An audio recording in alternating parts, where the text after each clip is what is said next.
One to one ஆன்மீக நேயர்களுக்கு அன்பு வணக்கம். நம்ம சேனலில் தொடர்ந்து சுவையான ஜோதிட நிகழ்ச்சிகளை பார்த்துட்டு வரோம்.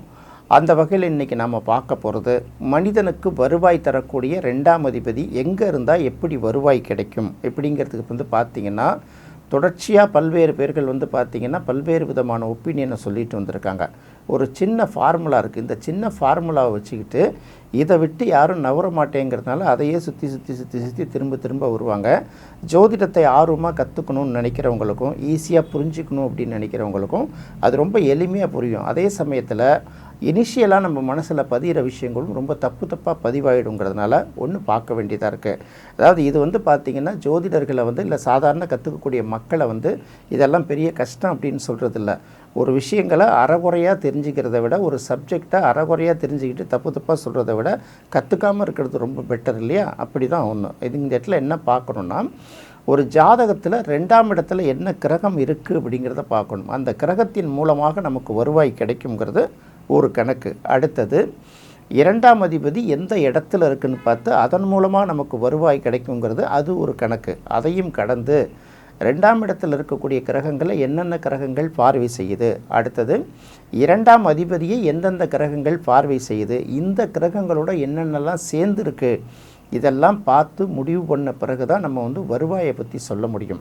2ஆம் இடத்துல இருக்கக்கூடிய கிரகம்னு ஒன்று எடுக்கிறோம் இல்லையா? இப்போ என்ன சொல்கிறாங்கன்னா, நம்ம பார்த்திங்கன்னா இப்போ எலெக்ஷன் டைமு, எலெக்ஷனை பற்றி பார்த்திங்கன்னா நிறைய ஷார்ட்ஸ் எந்த அளவுக்கு ஓடுதோ, இந்த நேரத்தில் பார்த்திங்கன்னா நிறைய ஜோதிடர்களோட ஷார்ட்ஸும் நிறைய ஒரு பக்கம் ரீல்ஸும் ஓடிக்கிட்டே இருக்கும். இதில் பார்த்திங்கன்னா 100க்கு 90 பார்த்திங்கன்னா ரொம்ப அடிப்படைக்கு சம்மந்தம் இல்லாத இருக்கும்.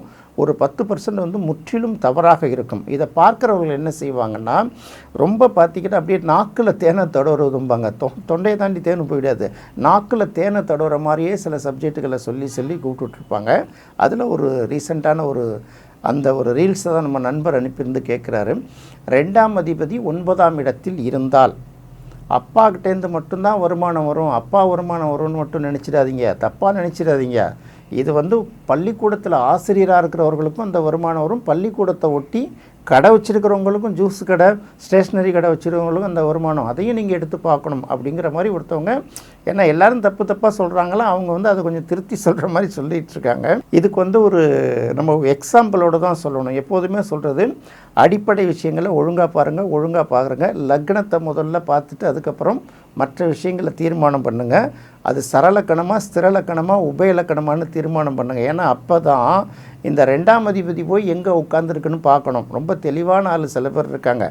2ஆம் அதிபதி போய் 11ல் உட்காந்தாலும், 11ஆம் அதிபதி 2ல் உட்காந்தாலும் அவங்க கோடீஸ்வரம் தான் சார். நான் எத்தனை ஜாதகம் காட்டணும் உங்களுக்கு? சரிங்க, மேஷ லக்கணத்துக்கு சனி 2ஆம் இடத்துலையும், சுக்கிரன் 11ஆம் இடத்துல இருந்தால் அவர் கோடீஸ்வரனான்னு கேட்டால், ஆமாம் கோடீஸ்வரம் தான் அப்படிங்கிறாரு. எப்படிங்க?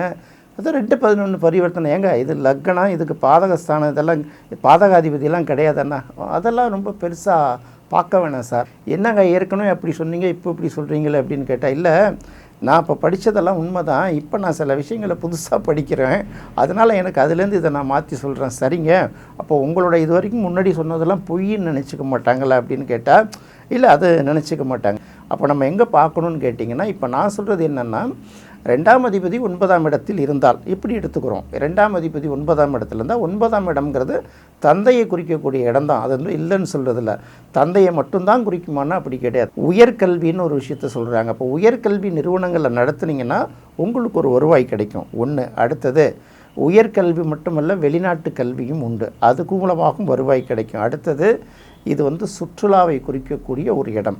சுற்றுலா பயணங்களை ஏற்பாடு செய்வதன் மூலமும், சுற்றுலாவுக்கான வாகனங்கள், அதுக்கப்புறம் ட்ராவல் ஏஜென்சி நடத்தி வச்சுருக்காங்க இல்லையா, அவர்கள் அது மூலமாகவும் இவர்களுக்கு வருமானம் கிடைக்கும். அடுத்து நூல் வெளியிடுதல் அப்படின்னு சொல்கிறாங்க. பப்ளிகேஷன் இருக்குது இல்லையா, ரிலீஸிங். அப்போ ஒரு நல்ல புத்தகங்களை வெளியிடுறது, புத்தகங்கள் வியாபாரம் பண்ணுறது, தன்னுடைய சொந்த நூல்களை வெளியிட்டு கூட வருவாய் பார்க்குறது இருக்குல்ல, அதுவும் 9ஆம் இடத்துல தான் வரும். அதுக்கு அடுத்தது பார்க்கும்போது இந்த அறக்கட்டளைகள், தான தர்மத்தை செய்யக்கூடிய அந்த மாதிரி இடங்கள், என்ஜிஓன்னு சொல்கிறாங்க பாருங்கள், நான் கவர்மெண்ட் ஆர்கனைசேஷனில் அந்த செல்ஃப் சர்வீஸ் பண்ணுறவங்க, அடுத்தவர்களுக்கு சர்வீஸ் பண்ணுறாங்க பாருங்கள், இவர்களுக்கும் 9ஆம் இடத்தின் மூலமாக சின்ன வருவாய் கிடைக்கும். இப்போ பார்த்திங்கன்னா விருச்சிக லக்னம் இருக்குது. விருச்சிக லக்னத்துக்கு பார்த்திங்கன்னா 2ஆம் அதிபதி அப்படின்னு பார்க்கும்போது குரு. இந்த குரு போய் 9ஆம் இடத்துல இருக்காருன்னு வச்சுப்போம். விருச்சிக லக்னத்துக்கு 2ஆம் அதிபதி குரு 9ஆம் இடத்துல இருக்காருன்னு வச்சுக்கோங்க. அது பார்த்திங்கன்னா கடகத்தில் வந்து குரு வந்து ரொம்ப உச்சமாக இருக்கும். அப்போது 2ஆம் அதிபதி 9ஆம் இடத்துல இருக்க உச்சம் பெற்று இருக்கிறதுனால இது வந்து அப்பாவால் மட்டும் வருமானம்னு சொல்லாதீங்க, ஸ்கூல் மூலமாக வருமானம்னு சொல்ல முடியுமா? அப்போ 2ஆம் அதிபதி போய் 9ஆம் இடத்துல உட்காந்து அது பாதகஸ்தானம்னு பார்ப்பீங்களா, பார்க்க மாட்டாங்களா? அப்போ 9ஆம் இடம்ங்கிறது வந்து பார்த்திங்கன்னா நிச்சயமாக பாதகஸ்தானம் தான். ஸ்திரலக்கணங்கள் எல்லாத்துக்குமே 9ஆம் இடம் பாதகஸ்தானது தான். அப்போ 2ஆம் அதிபதி போய் அங்கே உட்காந்துதுன்னா வருவாய் வந்து போதுமானதாக இருக்காது. முதல்ல அதையும் மீறி நல்ல வருவாய் வந்ததுன்னா கையில் தங்கவே தங்காது. இதெல்லாம் இருக்குது. இதெல்லாம் விட்டுட்டு 2ஆம் அதிபதி 9ஆம் இடத்துல இருந்தால் இப்படி சொல்லாதீங்க. அப்போ எது தான் சொல்கிறதுன்னு சொல்லணும்ல. அது பாதகஸ்தானமாக என்ன ஸ்தானம்னு பார்க்கணும் இல்லையா? இதுதான் நிறைய இந்த ஜோதிடத்தில் நிறையா வரக்கூடிய சிக்கல். நம்ம மக்களுக்கு என்ன அப்படின்னு கேட்டிங்களா, நீங்கள் வந்து எடுத்தோடனே நீங்கள் கோடீஸ்வரன் ஆகுவீங்க அப்படின்னு சொன்னால் மட்டும்தான் கேட்பான். நம்ம சதுரங்க வேட்டை படம் பார்த்தோம்ல, மண்ணுளி பாம்பு பிடிக்கிறது, கோயிலில் உள்ள இரிடியத்தை எடுக்கிறது, இதை யார் வாங்குறான்னே தெரியாது. மூளைக்கு மூளை அவன் தேடிக்கிட்டே இருப்பான். கடைசியாக இருக்கிற வேலையும் விட்டு வருமானத்தையும் விட்டு கடனாளியாகி அப்புறம் வேறு வேலையை பார்க்க வருவாங்கள்ல. இந்த மாதிரிக்கு தான் அது பயன்படுமே தவிர இதுக்காக தான் திரும்ப சொல்கிறது. சரி, இப்போ 9ஆம் அதிபதி 2ஆம் இடத்துல இருந்தால் என்ன அப்படின்னு பார்க்குறோம்ல. இதுக்கும் வந்து 9ஆம் இடம் சரலக்கணமாக ஸ்திரலக்கணமாக உபயலக்கணமானு பார்த்துட்டு தான் அடுத்த முடிவு எடுக்கணும். இதுதான் நிறைய இடங்களில் குழப்புறாங்க. அதனால தான் சொல்கிறது, ஜோதிடத்தை படிக்கிறது வந்து அட்வான்ஸ் படிக்கிறது எவ்வளோ முக்கியமோ அதை விட முக்கியம் அடிப்படை ஜோதிடத்தை வந்து நீங்கள் ரொம்ப தெளிவாக தப்பு இல்லாமல் படித்தால் மட்டும்தான் இந்த விஷயத்துக்கு நீங்கள் வர முடியும். அதனால் திரும்ப சொல்கிறோம், அப்படி இல்லைன்னு வச்சுக்கோங்க, தன்னை பெரிய ஜாம்பவானாகவும் அப்படி இப்படிலாம் காட்டிக்கிட்டு கடைசியாக யாருக்கும் தெரியாமல் டைவ் அடிக்கிற வேலைக்கு தான் போகணும். அதுக்காக சொல்கிறேன், படிக்கும்போதே தெளிவாக படிச்சிருங்க. அப்போ தான் வந்து உங்களுக்கு நல்ல தெளிவாக இருக்கும். அதனால் இந்த மாதிரி ஷார்ட்ஸ் எல்லாம் வரும்போது எடுத்து நீங்கள் அப்படியே முடிவு பண்ணாதீங்க. அதை பார்த்துட்டு இது எந்த அளவுக்கு சரியாக வரும், எந்த அளவுக்கு உண்மையாக பொய்யா இப்போ சொல்கிறாங்கல்ல.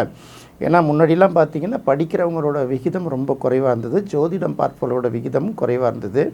இப்போ எப்படின்னா 2 யூடியூப்பில் நீங்கள் காசை கொடுத்து பேசிட்டு பாப்புலர் ஆகிட்டிங்கன்னா நீங்கள் சொல்கிறது தான் பட்ஜெட்னு ஆனதுனால அந்த நம்பகத்தன்மை போயிடுச்சு. அதனால தான் பார்த்துக்கிட்டு என்ன பண்ணுறோம், அவங்கவுங்க கற்றுக்கோங்க, தப்பு கிடையாது. கற்றுக்கிட்டிங்கன்னா தான் குறைந்தபட்சம் இது சரியாக தவறா.